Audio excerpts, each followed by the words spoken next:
buwan pa lamang siya nang magkaroon siya ng polio. Dahil wala pang lunas noon sa sakit na iyon, siya'y lumaking lumpo. Subalit, hindi naging sagabal ang kanyang kapansanan upang makatulong sa kapwa at sa maniwala kayo't sa hindi, naabot niya ang kanyang pangarap na maging isang basketball player. Mga kaibigan, samahan niyo po akong tunghayan ang makulay na kwento ng buhay ni Fernando Nanding Santos.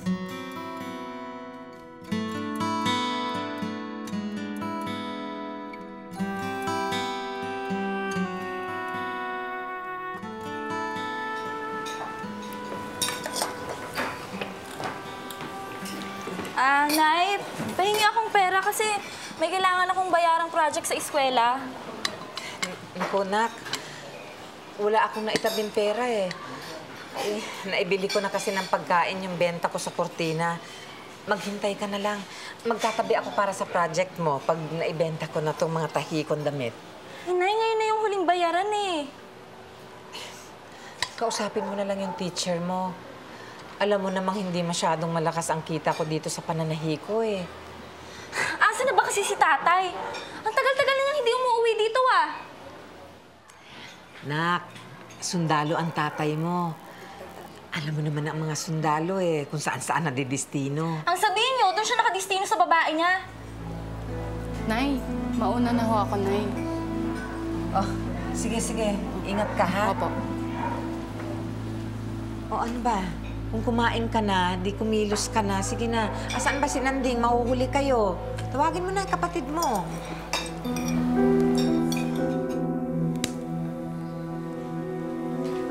Oh, Ding! Anong ginagawa mo dyan? Sandali na lang, ate. Alis na tayo. Boy, hindi ka pa ba tapos dyan? Mahuhuli na kayo, ah. Saglit lang po, Nay, kumakain pa. Isa po kami, Nay. Sige, ingat. Ingat kayo, ha? Aray ko, Ding, ang bigat mo na. Hindi na ata kita kayang buhatin. Eh, paano yun, ate? Paano makakapasok kung di mo ako bubuhatin? Binibiro lang kita.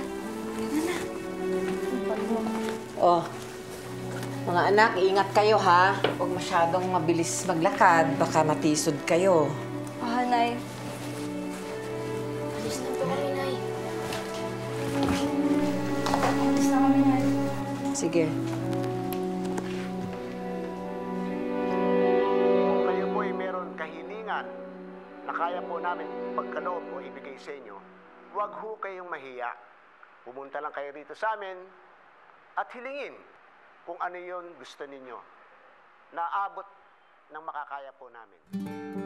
Yan lang po ang may tutulong. Kakaiba po si Nanding sa aming magkakapatid dahil lumpo siya.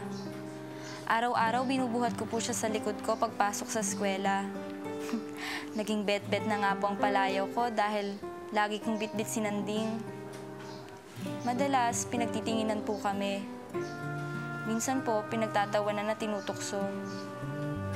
Naawa po ako sa kapatid ko. Gusto ko po siya magkaroon ng wheelchair para naman makalabas siya ng bahay at makapasyal. Lagi na lang po siyang nakakulong. Kaya lang po wala kaming pera pambili nun. Kaya po ako sumulat sa inyo. Sana po matulungan niyo po siya, Mang Tony. Maraming salamat po. Nagmamahal, Bet-Bet.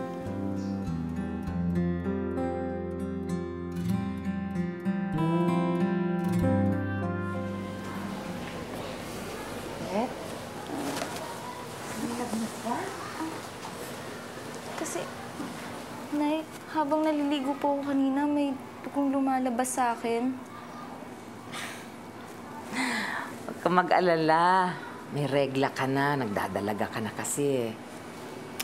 Oh, huwag ka na munang pumasok, ha? Eh, paano si Ding? Sino mag-aatid sa kanya sa eskwela? Oo nga pala. Paano nga pala yung kapatid mo, pero alam mo na, talagang hindi mo na pwede siyang buhatin dyan sa likod mo.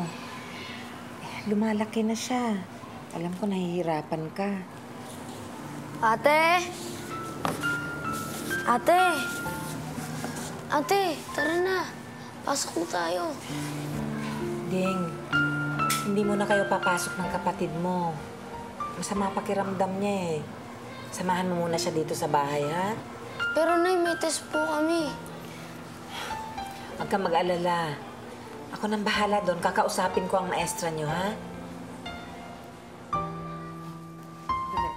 Hindi nakatapos ng elementarya si Nanding. Napilitan siyang huminto sa pag-aaral dahil hindi na siya kayang buhatin ng kanyang ate Bet-Bet. Dahil dito, madalas naiiwan siya sa bahay ng nag-iisa. Ginugol niya ang kanyang oras sa mga gawaing bahay at panonood ng basketball sa telebisyon. Ayan, sige! Agaw! Oh, pass na, doon na! Sa pass break na! Pass break! Bilisan nyo! Ayan, ali! Yun! Buti na lang! Magaling ka mag-shoot! Ayos! Dali! Ayan, agawin nyo ulit! Dali! Nanding, ano ulam natin? Ayan. Kuya, naubusan ka na ng ulam eh. Dito kasi nananghalian si Ate Ason tsaka si Ate Nene. Alam mo na palang naubos eh, ba't di ka nagluto ulit? Ano kakainin ko ngayon? Wala na kasing ibang maluluto, kuya. Baka naman pwede. Sa tindahan ka na muna bumili ng ulam. Ano? Ako pabibilin mo? Alam mo pagod ako sa trabaho? Bakit? Wala ba akong binibigay ng panggastos dito sa bahay? Ha? Hindi naman sa ganun, kuya. Ikaw tong walang silbi dito eh. Hindi ka na nga maasahan para kumita. Hindi mo pa magawa yung trabaho mo. Puro ka TV, puro ka basketball. Nanding, huwag ka nang mangarap. Kahit kailan, hindi ka magiging basketball player. Isaksak mo yan sa kukote mo. Nakakaya ka, tanda-tanda mo na, palamunin ka pa. Uy, ano bang nangyayari dito, boy? Bakit ka sigaw ng sigaw? Itong magaling mong anak na eh. Hindi nagluto ngayon ako wala makain. Eh, wala siyang mailuluto eh. Ayan no, galing ako sa palengke, eh yung pinamili ko. Buhay ito. Ako na nga itong pagod sa nakakatrabaho eh. Kakampihan nyo pa yan. Sa labas na nga lang kakain doon sa karinderya.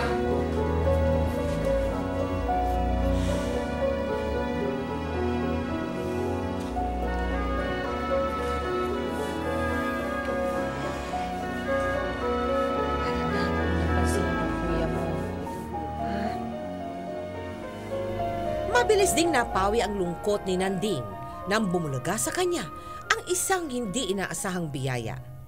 Mga kaibigan, palakpakan po natin si Bet-Bet at ang kanyang kapatid na si Nanding.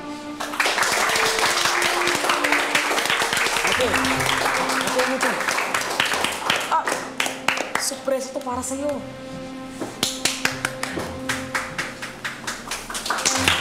Nanding, simulat yung kapatid mo, si Bet-Bet, na mayroon ka daw gustong hilingin. Ano ba yun? Oh, Diyos ko, huwag na tayo magpaligoy-ligoy pa, huwag na tayo magbubulahan. May sorpresa ako sa'yo. Ipasok yan!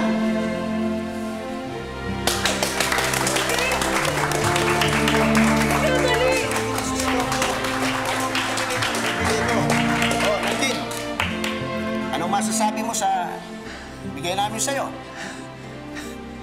Hindi ko po mapaliwanag kung gaano po kasaya ngayong araw na to. Paano po?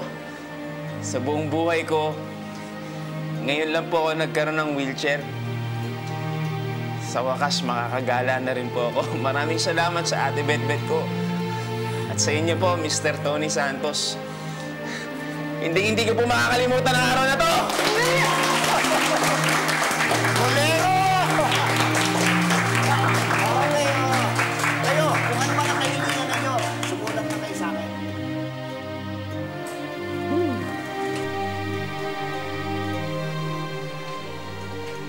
Oops!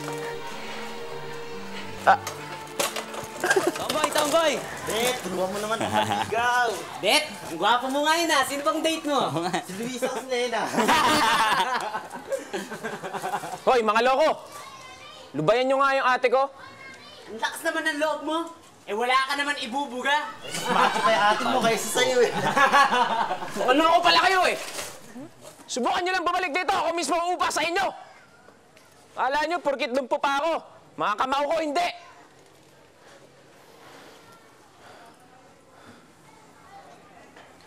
Ate, huwag mo napansinin yung mga yun, ha?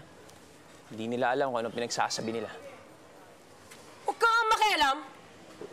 Wala ka namang alam eh. Totoo! Oo, tomboy ako, oo. At dahil sa'yo yan, malilit pa lang tayo, buhat-buhat na kita eh. Parang ano ba? Parang ilang kilo, ilang sakong bigas ang basang-basang ko sa ilikod ko! Dahil dyan para ako naging lalaki, kaya sa babae, sinira ang buhay ko. Alam mo ba yan?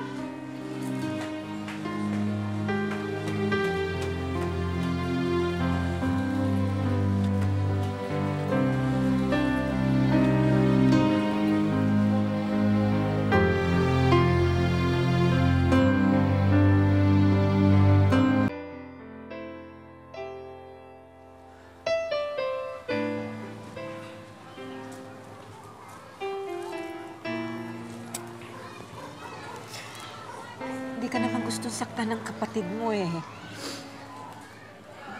Medyo napagbalingan ka lang ng galit niya. Alam mo, hindi madali ang katayuan eh, ni Bet-Bet. Pero kapatid mo siya, intindihin natin siya, mahalin natin siya.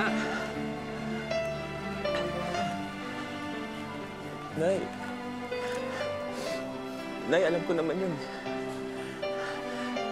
Kaya nga ako nalulungkot. Kasi napakabait sa akin ni ate. Pero sinira ako yung buhay niya. Naging tomboy siya dahil sa akin eh. Dahil sa akin. Kinailangan niya maging malakas, matapang para mapagtanggol niya ako.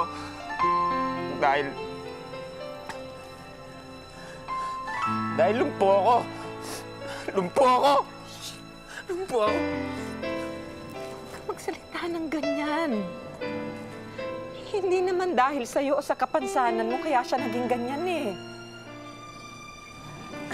Pero bakit siya nagkaganon? Alam mo, bago ka pa isinilang, talagang ganyan akong kumilos ang kapatid mo. Parang lalaki.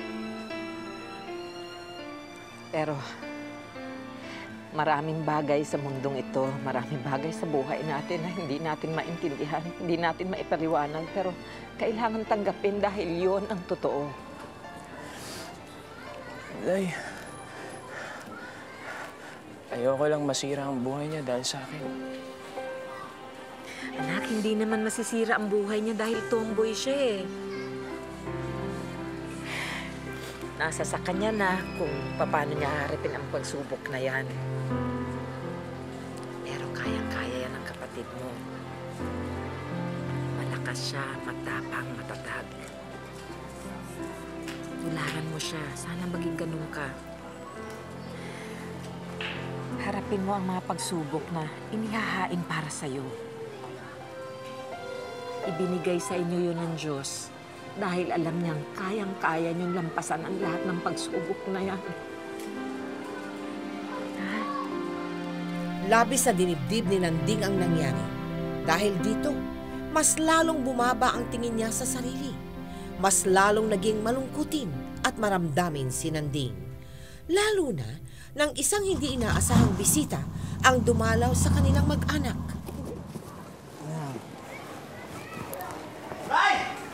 Uy, si tatay nandyan! Ha? Tay! Tay, si tatay nandyan! Tatay? Nay! Nay! Nay! Nay! Oh! Nay! Sino kayo? Pagod eh. O siya, saan ang nanay niyo? Oh, Anita. O, kumusta na kayo? Ha? Ayan. Tay! O, yan, sige, grocery ha? Saan namin ah? Tagal mo na wala. Saan ka ba na destino? Malayo na yung lugar. At kung magkukwento pa ako, sisiguraduhin ko, kinabukasan ko pa matatapos yung kwento ko. Yung grocery na, inayos nila yun, ano? Bahala na kayo doon. kumusta kayo? Oh, Nanding. Tama-tama. Manananghalian na. Halika na, kain tayo. Hindi, sige, tapos na kami. Tapos na kami, Anita. Kayo? May kasama ka? Ba't hindi mo paakyatin? Hindi, sige na. Okay na yan, Anita. Tay, sino ang babaeng kasama niyo? Si Tia Isabel nyo. At kaya naman namin naging tsahin ng kabit niyo. Ding, buhay atang naka-wheelchair ka ngayon, ano? Maganda pagkaka... Oo nga po eh. Ito nga po, pinapag-aralan ko pa lang kung paano ko gamitin. Oo nga. Pag-aralan mo mabuti kung paano mo gamitin yung wheelchair mo. Hindi yan puro basketball sa TV na atupag mo. Alam mo ba, Tay? Ito si Nanding, walang ginawa kundi mangarap na maging basketball player. Tama ba yun? Tignan mo nga, hindi nga makatayo yan eh. Boy, hindi masama ang mangarap. Basta't may tiyaga ka, may sipag ka, lahat ng pangarap maaabot mo. Nay naman, yung sinasabi mong sipag at tiyaga, para lang sa normal na tao yun. Normal si Ding. Normal? Baka isip normal, pero ang katawan, hindi. Magsitigil nga kayo.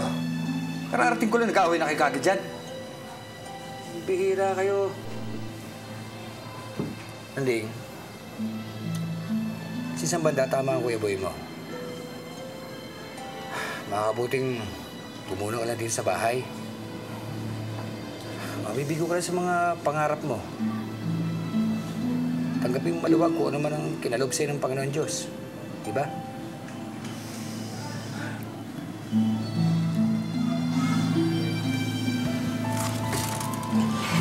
Ding?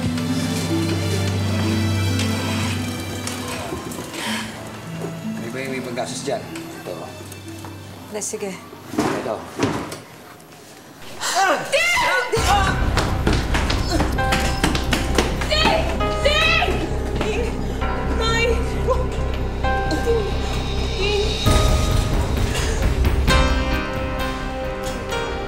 Ano yung tinuturo sa mga anak mo? Naglalakay sila mga barumbado tulad ni Betbet. Kung sagot-sagutin niya ako, ganun-ganun na lamang. Parang hindi niya ako ama. Sinanding, bigla lang umalis sa harapan ko. Tama bang ginagawa niya sa akin yan? Paminsan-minsan lang ako dumadalaw dito. Pinapasos pa nila ako. Nagre-reklamo ka?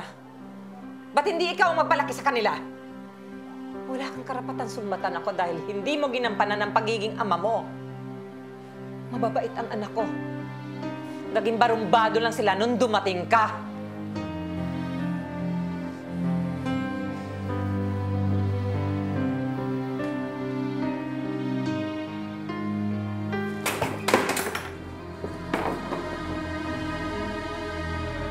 Hindi naging kaaya-aya ang pagbisita ni Eugenio sa kanyang mag-anak, lalong-lalo na kay Nanding.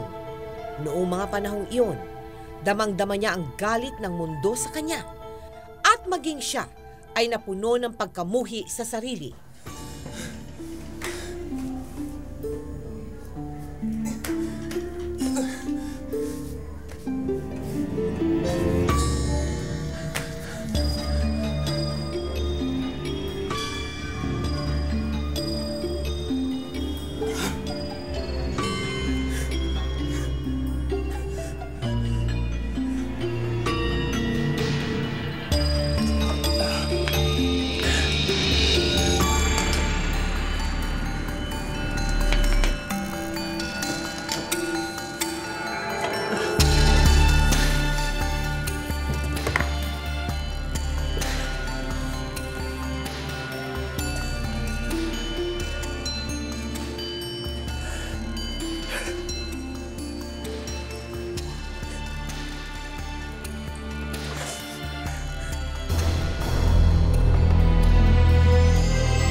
Hindi ko na kaya. Pati sarili kong pamilya, sinasabi, wala na akong mararating sa buhay ko. Ano pang rason ko para mabuhay? Wala na, ate! Wala na! Bakit? Sinong pamilya mo, ha? Si tatay lang ba at si Kuya Boy? Sino ba kami sa'yo? Si Ate Nene! Si Ate Sol! Si Virgilio! Si Perla! Ako! Hindi ba kami pamilya mo? O ano po ka? Pero hindi ka inutil. Pero ate, pabigat na ako sa iyong lahat eh. Mas mapapadali na ang buhay niyong lahat kung wala na ako. Ay na! Hindi! Ano ba?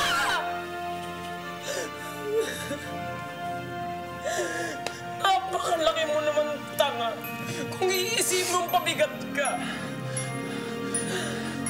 Paa mo lang ang lumpo, pero yung utak mo, hindi yan lumpo. Ha? May silbi ka, Ding. Sino bang nag-aasikaso nito? Kasama ni nanay, hindi ba ikaw? May silbi ka, hindi ka pabigat. Huwag mo kawa na sarili mo. Lumawa nga naman! Ate, naging tomboy ka dahil sa akin. Hindi ko mapatawad yung sarili ko dahil doon.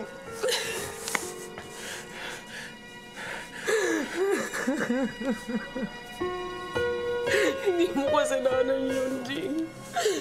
Patawarin mo ako sa mga sinabi ko. Hindi mo kasalanan yun. Masama lang talaga yung loob ko. Pero wala kang kinalaman doon. Problema ko yun. Naiintindihan mo ba? Naiintindihan mo? Mangako ka sa akin. Mangako ka sa akin ngayon. Nalalaban ka. Nakikiusap ko. Lalaban ka. At hindi ka titigil. Hanggat di mo nakukuha yung pangarap mo. Mangako ka, di mangako ka. Parang awa mo na.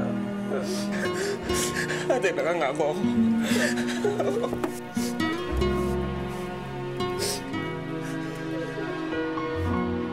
Napagtanto ni Nanding na mas matimbang ang tawag sa kanya ng kanyang mga pangarap kaysa sa pangungutya ng mga taong bulag sa kanyang mga kakayahan. Sa tulong ng isang pinsan, nakahanap siya ng trabaho sa tahanang walang hagdanan bilang isang knitting machine operator.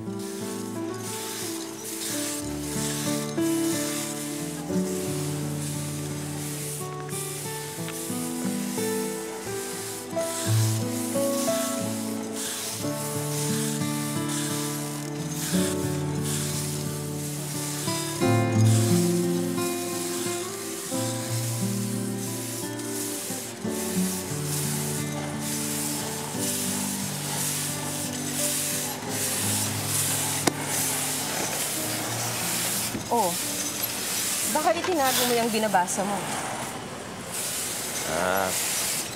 Baka po kasi bawal magbasa habang nagtatrabaho. Okay lang yun. Hindi kaya't nga ng tahanan na mag-aral ng mga nagtatrabaho dito. Ano ba yung binabasa mo?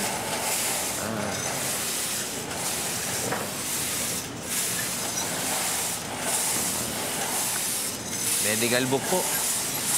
Pangarap ko po kasi maging doktor eh. Ganun ba? Nakapagtapos ka ba ng pag-aaral, Nanding? Hindi po. Kahit nga po elementarya, hindi. Sayang naman. Alam mo bang may adult classes dito tuwing gabi? Kung gusto mo, pwede kang mag-enroll. Tuwing umaga, nagtatrabaho ka. At sa gabi naman, pwede kang mag-aral. May pagkakataon ka pang makapagtapos ng elementarya. Gusto ko nga po sana, sister, kaya alam po, wala po akong pang-enroll. Walang problema doon. Pwede kitang bigyan ng scholarship. Talaga po, sister? Siyempre naman. Salamat po.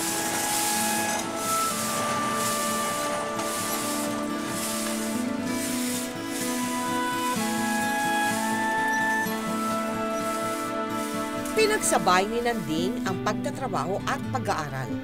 Unti-unti siyang nagkaroon ng pag-asa sa buhay hanggang sa matapos niya ang kinuhang Elementary Equivalency Program, ipinagpatuloy niya ang pag-aaral sa isang regular na high school. Ngunit hindi ito naging madali para kay Nanding.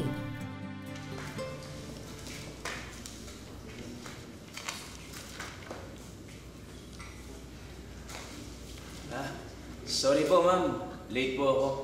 Okay, sit down.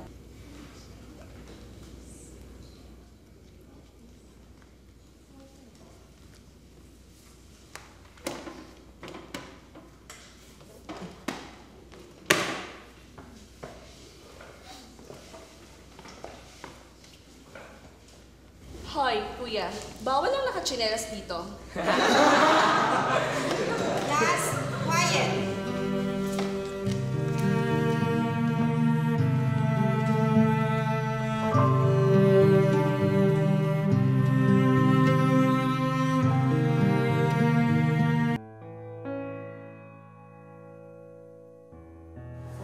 Nay,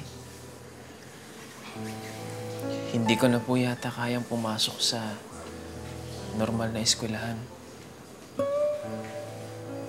Bukod sa lumpo na ako, ang laki pa ng agwat ng edad ko sa mga kaeskwela ko. Nandiliit po ako, Nay. Huwag mong isipin yun. Maswerte ka nga na binigyan ka ng Diyos ng pagkakataon para makatapos ng high school. Ang hirap po kasi pakisamahan ng mga kaeskwela ko. Iba sila magsalita, Nay. Kadalasan nakakasakit sila ng damdamin. Naku, may mga tao talagang makikitid ang utak. Pero hindi mo problema yun. Problema nila dahil mahirap silang umunawa. Ano po ba ang tamang gawin, Nay? Talaga hong naaabala na nila ako sa pag-aaral ko. Basta gawin mo na lang ang dapat mong gawin. Lakasan mo ang loob mo. Ipakita mo sa kanila na kaya mo. Huwag mo nga silang pansinin, magsasawa din yan. Darating ang araw, makukuha mo rin ang respeto nila. Sinunod ni Nanding ang payo ng ina hanggang sa matapos niya ang high school. At dahil dito, niragaluhan siya ni Sister Valeriana ng isang bagong sports type na wheelchair. At higit pa doon, binigyan pa siya ng scholarship para makapag-aral ng elementary education course sa Trinity College habang patuloy na nagtatrabaho sa tahanang walang hagdanan. Hindi maitatatwa na abot langit ang pasasalamat ni Nanding sa mga biyayang dumating sa kanya. Sino ba tong Nova Santos na to? Palagi na lang akong nalalamangan sa Best Worker of the Month.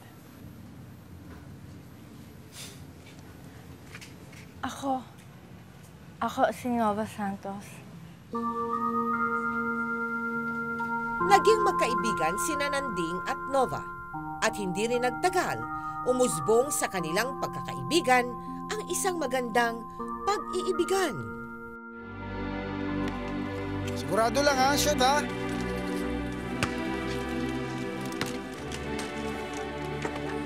Sigurado lang ha, shoot.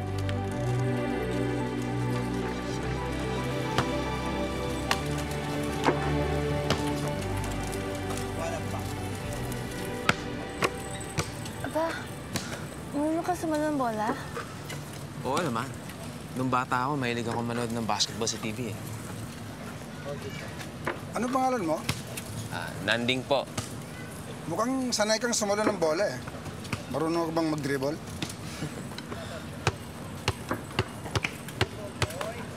Di lang po dribble. Kahit dunk po, marunong ako. Talaga? Baka gusto mo mag-try out. Subukan mo. Halika. Sigurado ka? Sige. Halika, dyan ka. O, si Nanding, sama natin ha. Bagong kasama.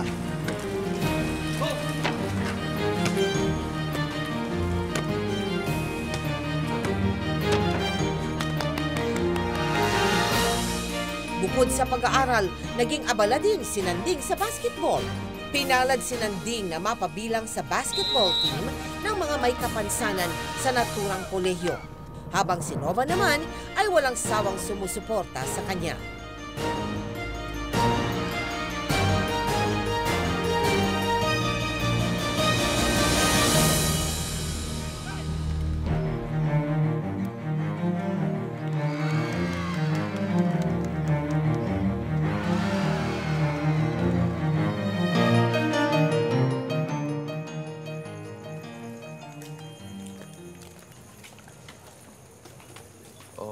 paano, bukas na lang tayo magkita sa tahanan.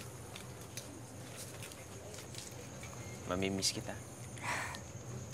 Basketballista ka nga. Magaling ka mambola. Hindi kita binobola. Ngayon nga lang, hindi pa ako umaalis. Namimiss na kita eh. Sige, Sasha. Bye. Teka. Wala bang good night kiss? Demanding ka.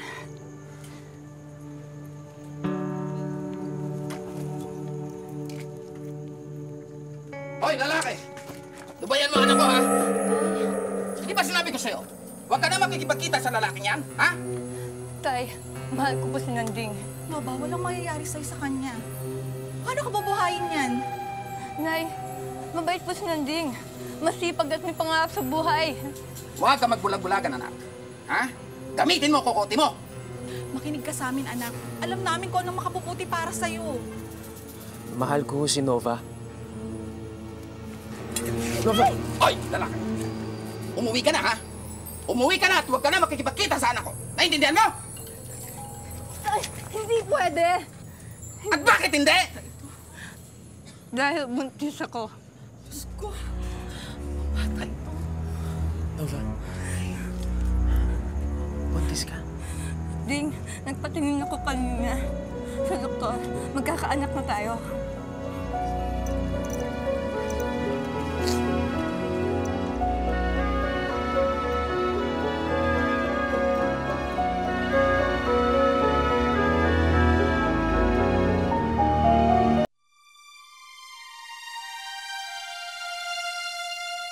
Ano? Nakabuntis ka? Eh, di ba lumpo ka? Ibig sabihin, di lumpo yung ano mo. Ate naman eh. Seryoso ako, hindi ako nagbibiro. Anong gagawin ko? Eh, ano pa nga bang gagawin mo? Eh, panindigan mo, syempre. Nakagawa ka nga ng milagro eh. Di harapin mo kung anong resulta. Oo nga. Pero paano? Alam mo, Ding, ikaw lang makakasagot niyan. Basta ang alam ko, may responsibility ka dyan kay Nova. Saka sa dinadala niya. Alam ko naman yun. Kaya lang hindi ko lang talaga alam kung anong dapat kong gawin. Mahal na mahal ko si Nova. Pero talagang ayaw ako ng kanyang mga magulang.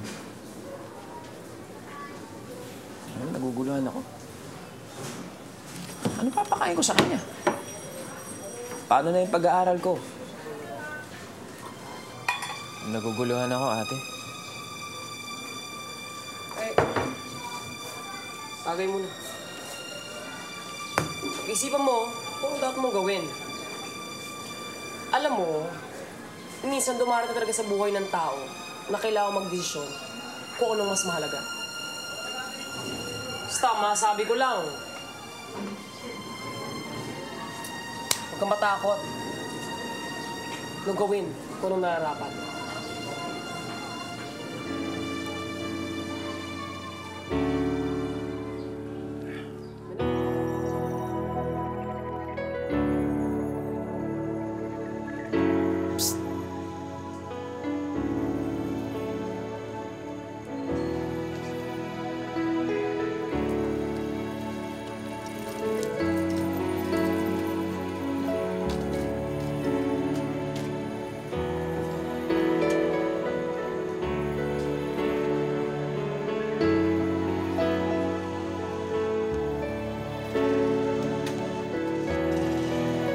Nagtana ng dalawa at nanirahan sa bahay ng pamilya ni Nanding hanggang sa lumaki na ang tiyan ni Nova. Wala ka pintrabaho hanggang ngayon. Magkakaanak na tayo, Ding. Ano bang gusto mong gawin ko? Lumpo ang asawa mo. Huwag mong idahilan sa akin yan. Mula sa umpisa, hindi naging hadlang yan sa pagsasama natin. Kaduwagan yan.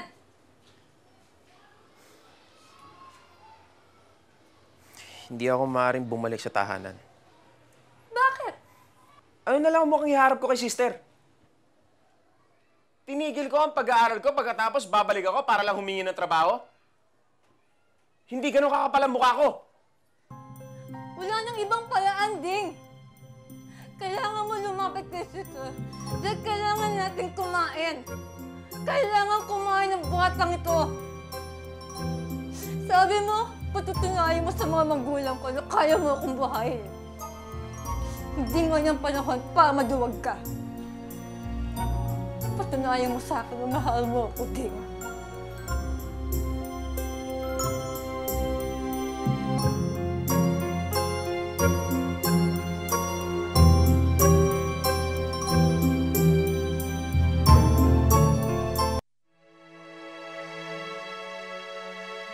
Dahil sa hinihingi ng pagkakataon, isinantabi ni Nanding ang hiya. Lumapit siya kay Sister Valeriana para manghingi ng tulong. Bagaman hindi kinatuwa ni Sister Valeriana ang hindi pagtatapos ng kolehiyo ni Nanding, tinulungan pa din niya itong magkahanap buhay. Sumailalim si Nanding sa isang palaro para sa mga may kapansanan, kung saan pinag-aralan niya ang paggawa ng mga artificial limbs para sa mga may pisikal na kapansanang tulad niya. Hindi nagtagal, naging certified trainer na din siya. Gumanda ang buhay ng mag-asawa hanggang sa manganak na si Nova at magkaroon sila ng sariling bahay. Ang cute talaga ng baby natin, no? Cute naman pala eh. Hindi kanina pa nagmana eh, kundi sa akin. Sige, para walang away. Sa akin dalawa siya nagmana. Ma! Kumusta na kayong dalawa? May dala kami ng farming para sa inyo. Ako, salamat po, Nay. Mano. Mana po tayo. Maganda naman pala itong bago ninyong bahay. Hindi naman po kalakihan, pero maayos naman. Yan ba si... Si Zane po, apo niyo. Naku, pakargawa ng apo ko. Ang ganda yan. Ang ganda talaga ng apo ko. Kamusta ka, Zane? Akong lola mo. Ganda-ganda na ako. Ang ganda ng bata, no? Ha? Mana sa lolo, ha? Sa lola din.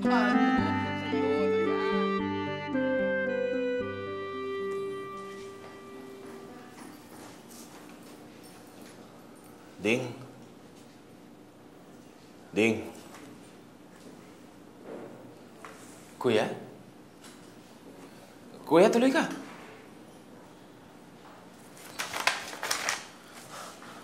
Upo ka, oh. Pwede ba kitang makausap? Oo naman. Ano bang problema? Ang ate Norma mo kasi. May sakit. Ang ate Norma? Kumusta na siya? Hindi naman maluba. Kaya lang wala akong pambili ng gamot eh. Medyo mahal kasi. Kaya nga pinuntahan kita eh. Baka pwede mo akong peramin. Kuya, siyempre naman. Magkano ba ang kailangan mo? Kahit 2,000 lang.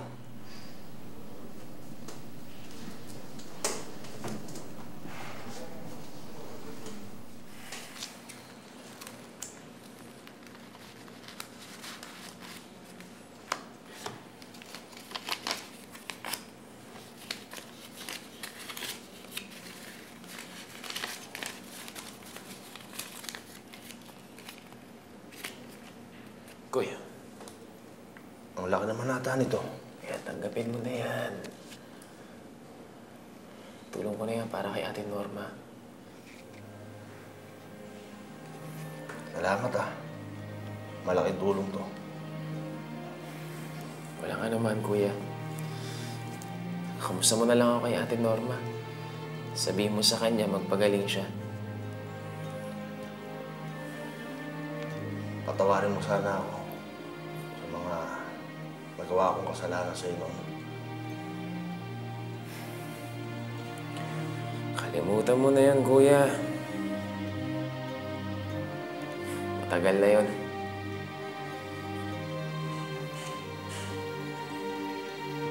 Baka naabala na kita. Sige, mauna na ako, ha? Salamat. Sige, kuya. Ingat ka.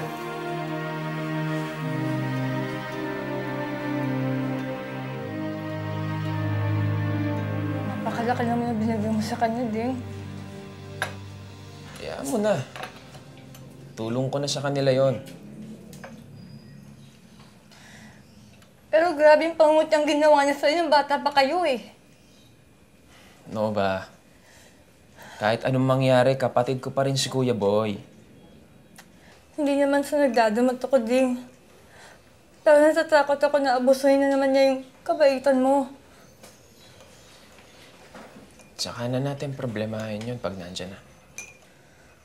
Matatanda na kayo eh. Huwag ka na magpaabuso sa kanya.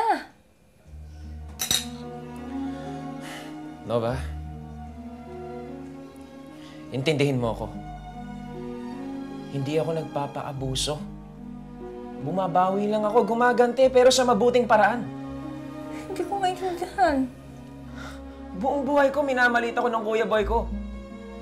Sinabi niya, wala raw akong mararating sa buhay ko. Wag na raw ako mag-basketball, wag na ako mag-asawa. Hindi na ako aasenso sa buhay. Para sa kanya. Para sa kanya, isa lang akong lumpo na mananatiling lumpo habang buhay. Pero napatunayan kong mali siya. Nova, alam mo ba kung gaano kasarap ang pakiramdam na makatulong sa taong kailanman ay hindi naniwala sa kakayahan mo? Ha?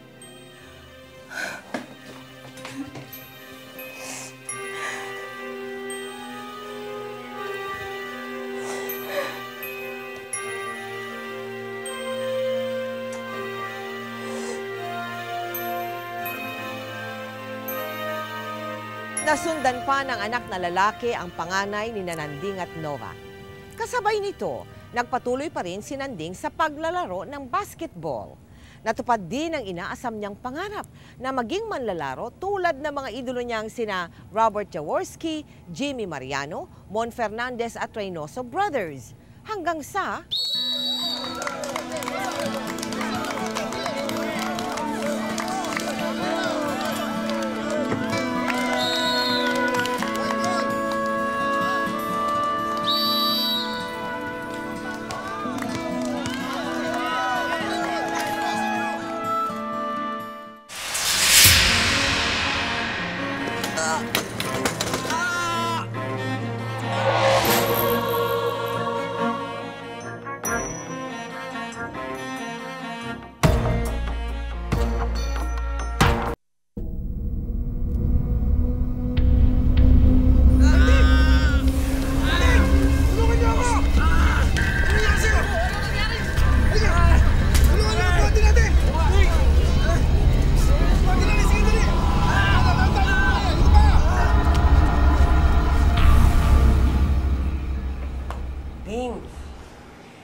Pagaling ka agad, ha? Salamat ka. Nako, hindi ganun kagrabe aksidente mo. Nandito ka pala. Oo naman. Nabalitaan ko talaga diretso sugod ako dito, eh. Anong naramdaman mo? Kamusta ka naman? Ito, okay naman. Akala ko nga malulumpo na yung buong katawan ko, eh. Natawa-tawa ka pa dyan. Alam mo, parang nagpapaalala Diyos sa'yo. Nakilaalagaan mo yung katawan mo. Ha? Pero alam ko naman kaya mo eh. Ikaw pa. Anang-mana ka yata sa akin. Siyempre naman, parehas tayong macho. Doon ko talaga doon. Pasalamat ka, may sakit ka. Nadaig ng katatagan ni Nanding ang pagsubok na iyon. Ngunit may mga dagok pang darating sa buhay niya na pilit na susubok sa kanyang tibay ng loob. Pa, tara, laro tayo. Sali ka sa amin. Oo nga pa, basketball tayo. Ba? Ako ba, hinahamon ninyo? Baka hindi nyo alam kung gaano kagaling tong papa ninyo mag-basketball. Si Papa talaga ang yabang. Ayan. Oh! Oh, bakit? Ding si Ate Bet-Bet. Hindi naasahan ni Nanding ang biglaang pagkamatay dahil sa atake sa puso ng kanyang Ate Bet-Bet.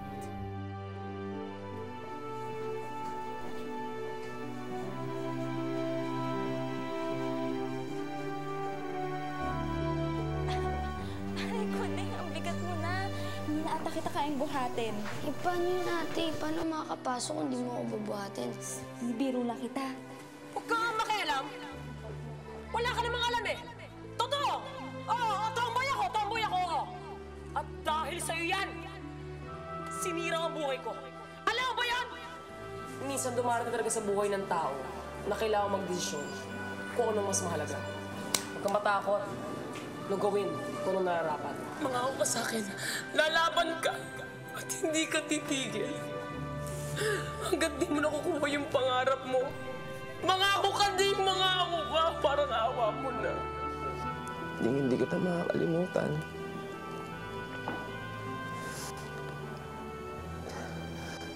Maraming salamat sa tulong, sa pagmamahal, sa ngiti.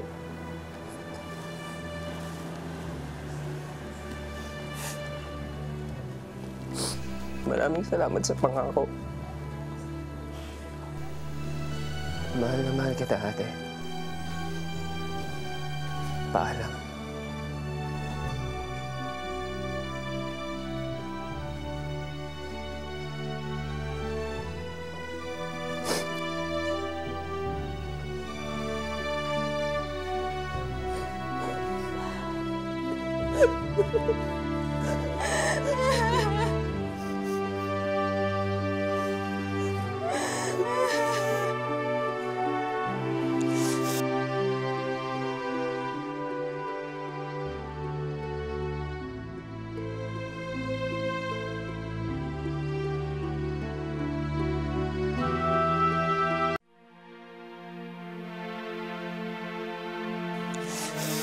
Nay, si tatay.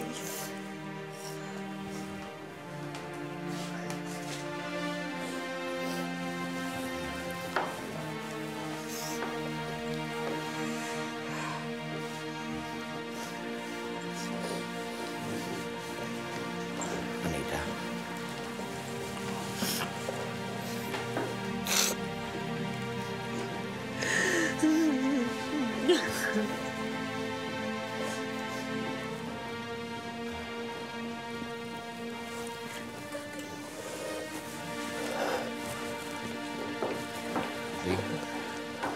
Anak.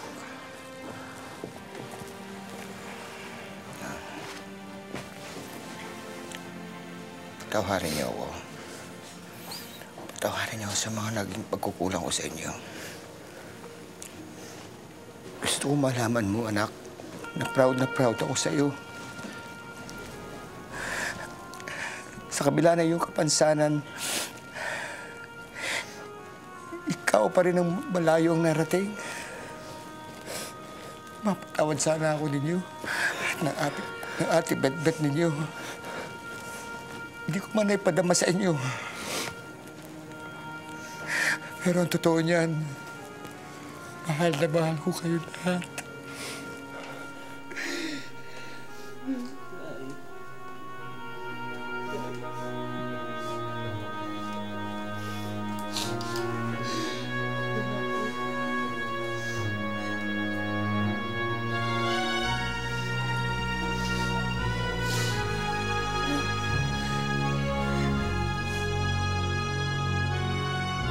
Labis na ikinalungkot ni Nanding ang pagkawala ng kanyang Ate Bet-Bet. Ngunit agad naman napawi ang kanyang lungkot nang marinig niya ang kapatawarang namutawi sa bibig ng kanyang ama. Naging hudyat para sa kanya ang tagpong iyon para maging mas mabuting ama sa kanyang mga anak. Samantala, nagpatuloy pa rin ang paglalaro ni Nanding ng basketball. Sa katunayan, nahilig din siya sa ibang sports. Pinadala siya ng Pilipinas sa iba't ibang mga paraplegic games sa ibang bansa tulad ng Japan, Thailand, China at Malaysia, kung saan umani siya ng mga medalya sa mga larong basketball, shot put at discus throw.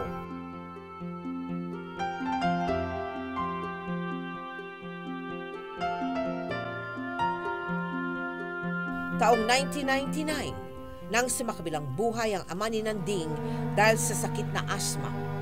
At nito lamang nakalipas na taon, tuluyan na ring namaalam ang kanyang ina.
Tay, Nay, Ate Bet-Bet, alam kong nasa mabuti na kayo. Gusto kong malaman niyo na mahal ko kayo. Salamat sa pagmamahal na binigay niyo sa akin.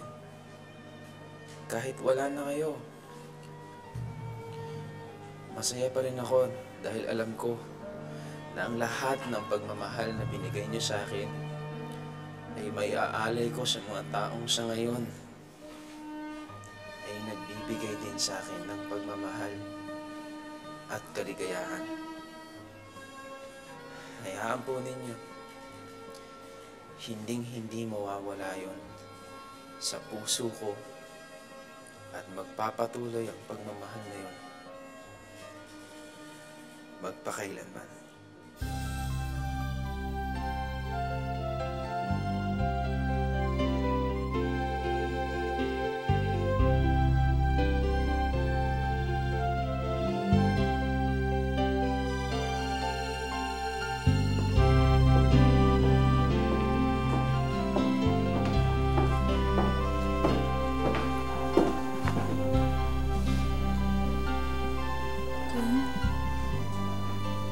Alis na ba tayo?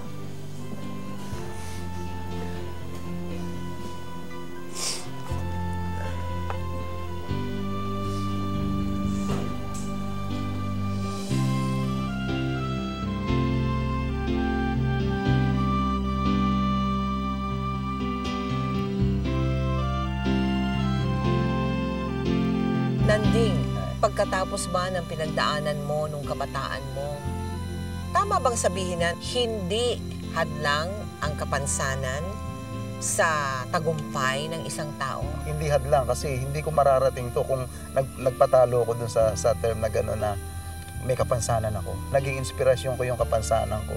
Nung makakita ko ng putulang kamay, putulang paa, pero yung very pure yung smile niya, so nakita ko yung hope.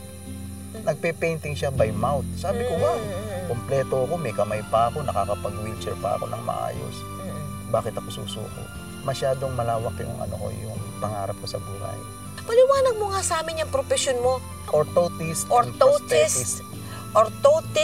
prosthetist. Yung pong orthotist, isang profesyon na kung saan gumagawa kami ng mga devices na tumutulong doon sa may mga may hinang paa, sira likod, medyo yung paglakad niya may diferensya. Kino-correct namin yon sa pamamagitan ng paggawa ng devices na yon. Prosthetic naman po, kami naman po yung nagre-replace ng putol na kamay. Ano ba pinagdaanan mo para ikaw ay maging ganyang klaseng profesional? Sumulat ako sa JICA. Yung JICA is Japan International Cooperative Agency. Sila naman po yung nag-sponsor sa akin to study in Japan. marami kang pinagdaanan, Nanding, bago ka umabot dyan. Paano mo nalampasan, no? Yung mga, alam mo na, yung mga panlalait na nararamdaman ng isang katulad mo, no? Ikaw, hindi na sana pinapaaral ng mga magulang mo. Nakakulong ka na lang sa loob ng tahanan mo, di ba? Yung strong determination na sa pagsisikap ko at sa mga taong naniniwala sa akin. Doon ko po nakamit yung tagumpay ko. Sa biro, ang kwentuhan lang. Paano ka nang ligaw kay Mrs.? Gumulong po ako ng ligaw. Gumulong ka ng ligaw kay Mrs.? Hindi po ako makit ng ligaw. Paano ka nakikipag-date nga? Meron kang wheelchair. Nung araw, talagang may problema pa noon. Hindi kami tinatanggap basta-basta taxi driver. Kaya gagawin ko, sige, magkita tayo doon sa Green Hills, wheelchairing ko na lang. Saan ka galing? Sa Kainta. Kainta, naka-wheelchair ka, pupunta ka ng Green Hills para makipag-date? Makipag-date lang. Minsan sa Pasig, kasi yung Pasig lang ang may sine. Ganun ba? Basketball star ka daw?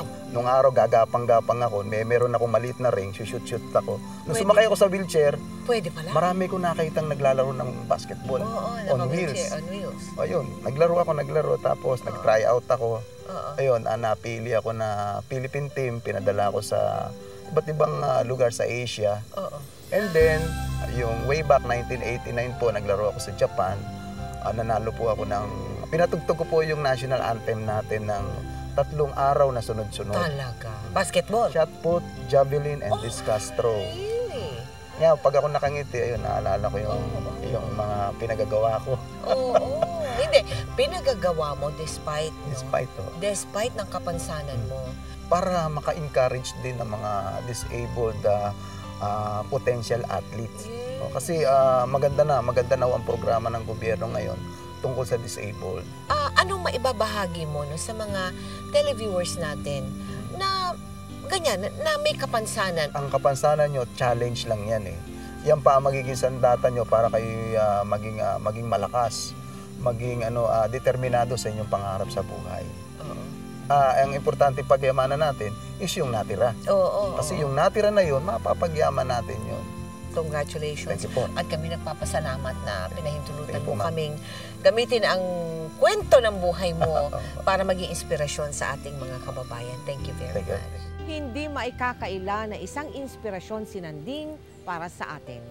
Isa siyang pagpapatunay na hindi hadlang ang kapansanan upang makatulong sa kapwa at magkaroon ng silbi sa lipunan.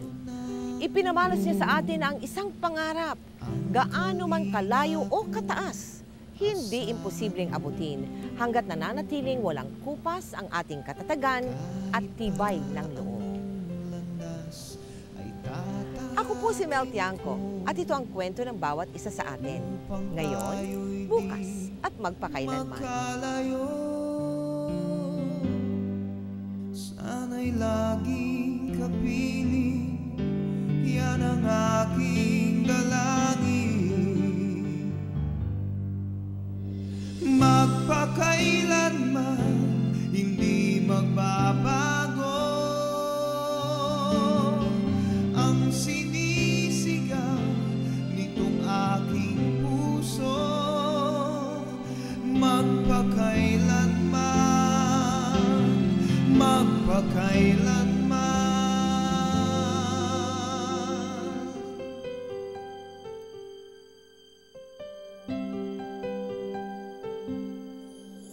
Sa tuwing kinakailangan mo'y